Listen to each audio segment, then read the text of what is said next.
নমস্কার বন্ধুরা, ড্রিম কিচেনে আপনাদের সকলকে স্বাগত। আমি আজকে আলুর দম রান্না করছি, তাই ভাবলাম আপনাদের সঙ্গে শেয়ার করি। আর এই যে নিয়ে এসেছি আমি গুটি আলু সেদ্ধ করে ছেলে নিয়েছি, আর একটু আলুটা একটু ভাজা ভাজা করে নিচ্ছি। তার জন্য আমি এই যে আলু কড়াইতে দিয়ে দিয়েছি, একটু ভাজা ভাজা করে নিই। আলুর দম রান্না করার জন্য এই যে আমি এখানে কিছুটা পেঁয়াজ নিয়েছি, রসুন নিয়েছি, আদা নিয়েছি, গরম মশলা নিয়েছি, আর কিছুটা কাজু নিয়েছি। আমি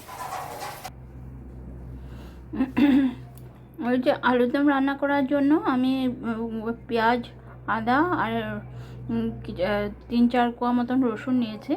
এগুলো একসঙ্গে পেস্টও করে নিলাম। আর এই যে আলুগুলো আমি ভাজা করে রেখেছি, আমি দেখিয়েছি আলুগুলো ভাজা করা। আর এই যে আলুগুলো ভাজা হয়ে গেছে, কড়াইতে তেল গরম হয়ে গেছে। আর এই যে আমি গোটা জিরা দিয়ে দিয়েছি। আমি গরম মশলা এমনি দিব না, আর আমি সিম্পলভাবে রান্না করব, এই জন্য গোটা জিরাটা দিয়ে দিলাম। মশলাগুলো আমি তেলের মধ্যে দিয়ে দিয়েছি, আর সঙ্গে লঙ্কার গুঁড়ো, হলুদ গুঁড়ো আর পরিমাণ মতো নুন দিয়ে দিয়েছি। একটু মশলাটা ভাজা ভাজা হয়ে মশলা থেকে তেল ছেড়ে আসলে আমি আলুটা দিয়ে দিব। মশলা থেকে তেল ছেড়ে আসছে, মশলাটা পুরো ভাজা হয়ে গেছে, মশলার কাঁচা গন্ধটাও চলে গেছে। এখন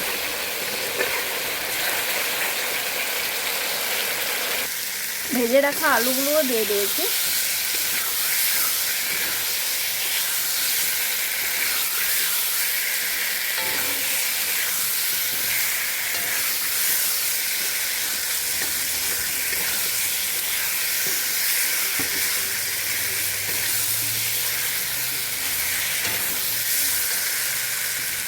এখন আমি ঝোল দিয়ে দিব।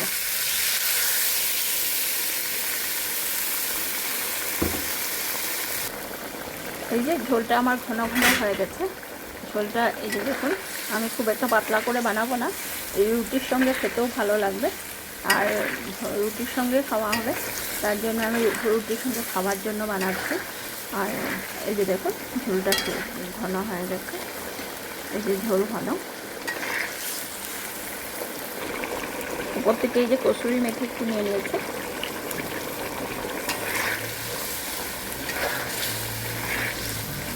আমি তো এইভাবে করে বানাই, আর আপনারা কীভাবে বানান একটু কমেন্টের মাধ্যমে জানাবেন। আর যদি একটু কমেন্ট করেন তাহলে একটু ভালো লাগবে মনটা, আর যাতে আগে এগিয়ে যেতে পারি তার জন্য আপনারা কমেন্ট করলে ভালো লাগবে। আপনাদের সহায় সহযোগিতার মাধ্যমে আমি এগিয়ে যেতে পারবো, কিন্তু অনেক দিন হয়ে গেছে আমি এগোতে একটু পারছি না, অসুবিধা হচ্ছে। তার জন্য অনুরোধ করছি আপনারা যাতে আমার পাশে থাকেন। আমি সবার পাশে থাকার চেষ্টা করি, আর আগেও ভবিষ্যতেও আমি চেষ্টা করব সবার পাশে থাকতে। এই যে দেখুন আমার আলুর দম হয়ে গেছে, পরিবেশনের জন্য একদম রেডি হয়ে গেছে।